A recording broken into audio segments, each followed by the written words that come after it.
Guess what? It's Friday Fives. It's our 7th week, and it's June 26, 2020. Happy Independence Day weekend. I'm Scott with Bike Iowa. This is where every summer we're going to tell you what's on my radar for the Iowa cycling scene. Top 5 things.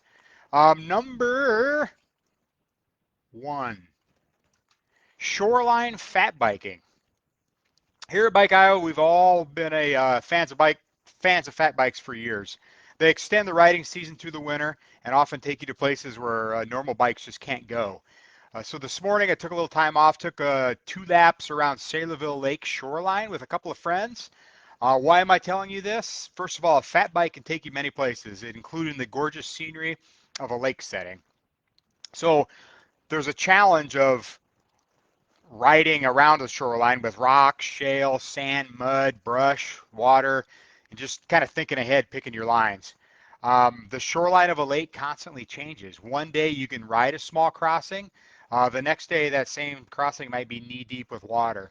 Would I recommend looping the lake to a new fat biker rider? No. It's technical enough and remote enough in spots, and particularly for Saylorville Lake, you got to cross a 1-mile bridge in Polk City if you want to ride a complete loop. But why am I telling you this? I'm including this to help you think outside the box. Just trying to think of about adventures that lie right around the corner you might not be thinking of. Not all shorelines are rideable for the lakes. Not are all legal to ride. But Saylorville Lake is close to me, and I think it's a super fun fat bike location for all seasons. We ride the shoreline in the winter as well. And just so you know, the effort of riding around a shoreline is doubled, if not tripled, when compared to riding the bike on a normal trail.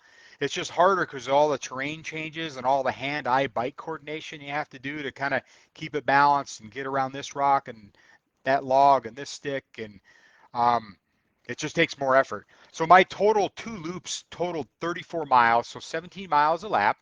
But really, if I sat down today, the way I feel, it feels like I rode a century just doing 34 miles. So kind of gives you some indication, but it's just something we like around here. And I'm assuming there are plenty of lakes in Iowa that would be fun to ride around.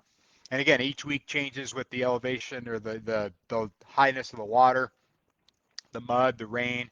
So I just want to include that out. Number 2. RAGBRAI, Virtual Ride and Expo. So, you know RAGBRAI's postponed this year, but the RAGBRAI folks are bringing the spirit of the week-long ride virtually this year. They're calling it RAGBRAI Virtually the Best Bicycle Ride 2020, and it's presented by Tide. It will occur on RAGBRAI's traditional week, which is the last full week of July 19th to the 25th. So if you're missing RAGBRAI, you really should get signed up. RAGBRAI.com. Registration is $55. There's all sorts of prizes and incentives. The event will have activities that challenges you to do similar mileage and elevations as the normal RAGBRAI route, but this is going to happen on your local trails, local roads, and backyards. During the week, they're also going to promote a virtual vendor expo, which will include many of the vendors found on the RAGBRAI Expo the Saturday before RAGBRAI starts. The expo promotion will be listed on RAGBRAI's social media platforms, their blog, and newsletters. Bike Iowa signed up for as a virtual vendor. We want to support the virtual vibe with keeping the RAGBRAI spirit alive. So more details to come on both events, but you can get signed up right now on RAGBRAI.com, and more to come out on the expo. Number 3, Iowa Gravel Classic. Tomorrow morning, the Iowa Gravel Classic will commence at White Rock Conservancy near Coon Rapids. It's a 100-mile or 100-kilometer race, gravel race, and the race is hosted by Relentless Events, LLC. It's an organization comprised of Sarah Cooper, Steve Fuller, Dennis Grelk, and Dory Jasma. Racers will be in good hands, as these are the same folks who host the Spotted Horse, which is a fall 200-miler, and their granddaddy is Iowa Wind and Rock, a 340-ish mile race in April. Each one of these and each one of the people, Steve, Sarah, and Dennis, have an impressive resume of gravel and endurance races they've participated in over the years and won. So they put on good events. And this is a perfect event if you're just getting started out on gravel or a gravel veteran. Looking for last minute sign up? Sorry, all 100 spots are sold out, but we really wanted to call this out because we like the race and they've modified the race day experience to adhere to social distancing guidelines and reducing personal contact. So we also like it because a portion of the race proceeds goes back to White Rock and to support them. Earlier this year, they were selling buffs for their races, just like winter buffs that pull over your face, and they raised over $1,000 in donation, and that was given to White Rock and the Red Cross.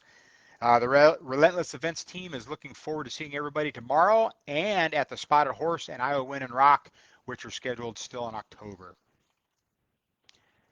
Number 4, Lake Country Cyclists Group Ride Rules. LCC, the acronym for Lake Country Cyclists, is based out of the Ankeny area, and we've noticed they've been having a lot of responsible, organized group rides through this pandemic. Now, a lot of people have stopped riding or riding solo, but these folks seem to ride, I don't know, with 5 to 15 people. So we asked them about their ride rules, and this is what they had to say. They go, either wear a mask or social distance. So if no mask, remain 6 feet apart when riding and on breaks. If you're wearing a mask, they allow for closer riding distances if you're in like a pack formation. They do a lot of gravel, a lot of trail rides. No expectorating. Don't know what that means. It means no spitting. Carry and use hand sanitizer in your pocket or bike bag. And do not attend any LCC rides if you feel under the weather or believe you have been in contact with COVID-19. To date, they have not had any issues, and actually some of the club members are in the best shape of their lives since they're able to ride more since all their other social obligations have decreased. Way to go, LCC. Nice job. Last but not least, number 5. So we posted on Bike Iowa the latest news. It talks about what Independence Day is and how it got started. But I wanted to find out how fireworks got started on the 4th of July and how it became a tradition. So here's a little brief rundown of that. Independence Day celebrations go back to the 17th century and the American Revolution. In pre-revolutionary years, colonists held annual celebrations of the King's birthday, which included ringing of bells, bonfires, processions, and speech making.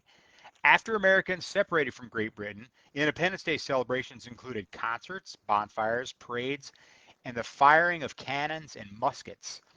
The official tradition set off in Philadelphia on July 4th, 1777, where they brought in all the armed ships, lined them up in front of the city, and each ship's cannon fired a 13-gun salute in honor of the 13 colonies. That evening was closed with a ringing of bells and a grand exhibition of fireworks. This tradition has continued for centuries.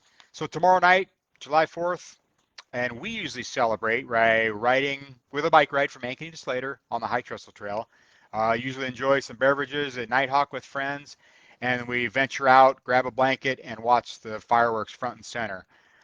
They say everything is greater in Slater, and their fireworks, literally, their show is top notch. Fireworks start at 10 p.m., and we think Slater has some of the best fireworks in central Iowa. So if you're looking for something to do, something to go watch, it's a great bike ride down. A lot of cars park on the gravel roads and around Slater to watch the fireworks. But that's it. This is our Friday 5 for the week. You can find more information about this by checking out bikeiowa.com. We've got it on Facebook Live, Instagram Live. We'll have it on YouTube as a review afterwards. And if you have anything that you want us to share on these, ping us on Facebook or email biker@bikeiowa.com. We hope you get out, enjoy a long Independence Day with family and friends, and ride safe. Enjoy.